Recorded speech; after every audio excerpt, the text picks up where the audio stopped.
Get to the news. In spite of a tumultuous first year in office, the president has a list of solid accomplishments underneath his belt. For starters, his first big legislative win after the passage of the GOP tax bill. The Washington Examiner ticking off a host of his other accomplishments, which include getting a highly respected conservative judge confirmed to the Supreme Court in Neil Gorsuch, appointing a one-year record number of judges to the circuit courts, scrapping a host of burdensome and unnecessary regulations, he says, playing a big role in the fight which essentially helped destroy the Islamic State savages, and approving pipeline projects and securing new oil drilling. White House Press Secretary Sarah Sanders recently touted the president's first-year successes, saying they're not getting the attention they deserve. The president has been a tremendous leader when it comes to growing our economy, creating jobs, creating optimism in our country, and putting America first again. This is something this president talked about on the campaign trail, and he is delivering.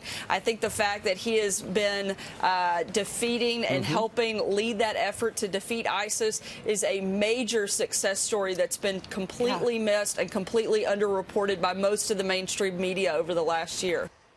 And when it comes to the economy, a big measure is the Dow Jones. And it has soared, certainly hitting record after record during the president's first year. David, your thoughts? President Trump and the Republican Congress have delivered on what we talked about last year, which was making people more economically and personally secure. And this first year, just as important, now sets the table and sets the platform for next year. We're going to look at welfare reform. We're going to look at an infrastructure bill, all which will make the 2018 political environment very different than what we have talked about this year, and will make for some interesting elections. Just a quick follow to you. So as we are ending the year, we're seeing historic lows in the popularity numbers for this president, historic for the United States of America for a first-term president. Yet he's getting these things done. You hear Sarah Sanders saying he's not getting the credit for them. What are your thoughts on those low numbers? They have lots to do to go up, but these policies will help do that.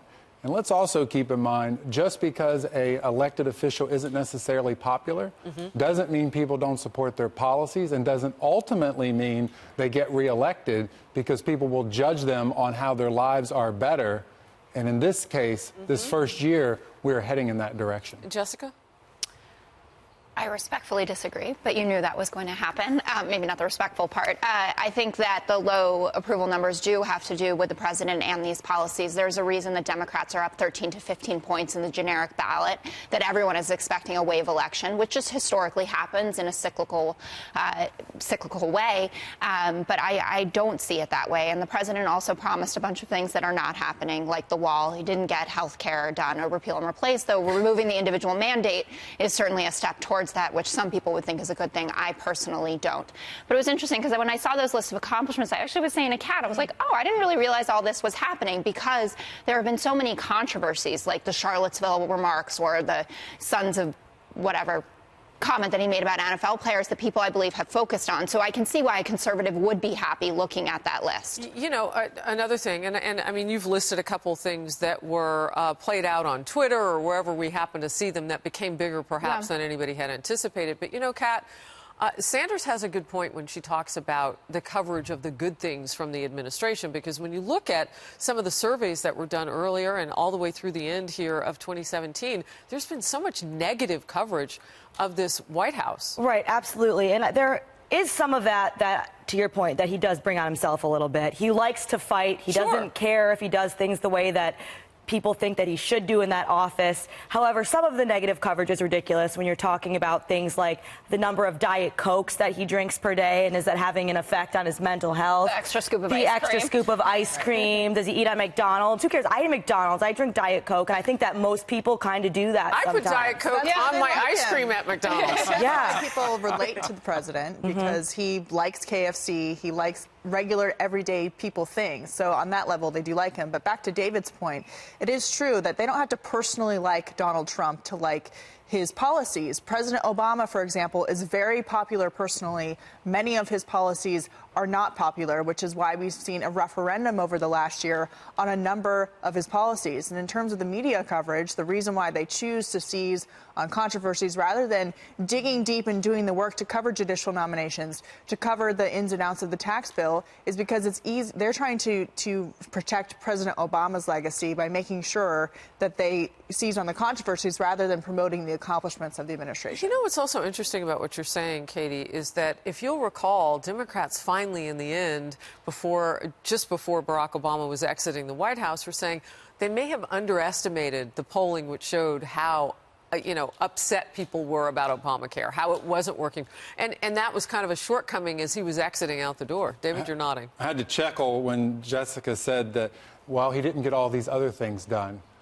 As if everything he talked about in the campaign had to be done in the first year. Which, well, he said it was a day one situation with health care. Well, it was a day one priority. It was a day one priority. We just saw that it was going to be done, though. Submit the 8 project ideas. I mean, so that this is in process. We'll see what happens in early 18. Any president would be pleased to have a first year like President Trump has just pulled off.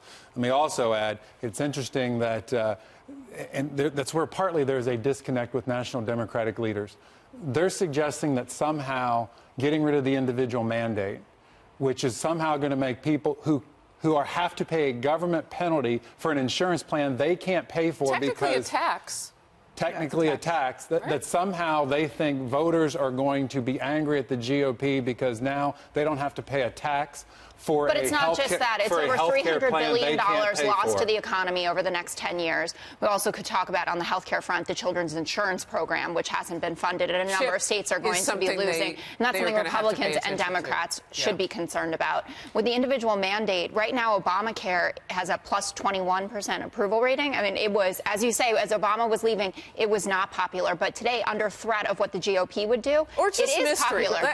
I think you think it's just mysterious? But explain how it's acceptable for people to have to pay a penalty for a health care plan they can't pay for because it's too expensive, because the insurance companies have all pulled out of their state and they have potentially just one insurer in their state. They're forced to buy something that they wouldn't voluntarily purchase on their own. And then on top of it, it's too expensive. So they either pay the penalty, which is now up to hundreds of dollars, or they're forced into an Obamacare plan that changes year after year, and they get taken off the plan, and their benefits change, and their doctors go away. Because they can't keep the their hospitals doctor. in rural areas have now collapsed. We don't have that network anymore. There hasn't really been a president that's been able to do everything that they say they're going to do. I think that we're all unfortunately used to the fact that that's how politics works. Sometimes they say something, and it ends up not actually working out that way. Kat, I want to get you in on this point because I don't hear it enough. I was looking at pictures just this morning because, sometimes on holidays you'll kind of look back.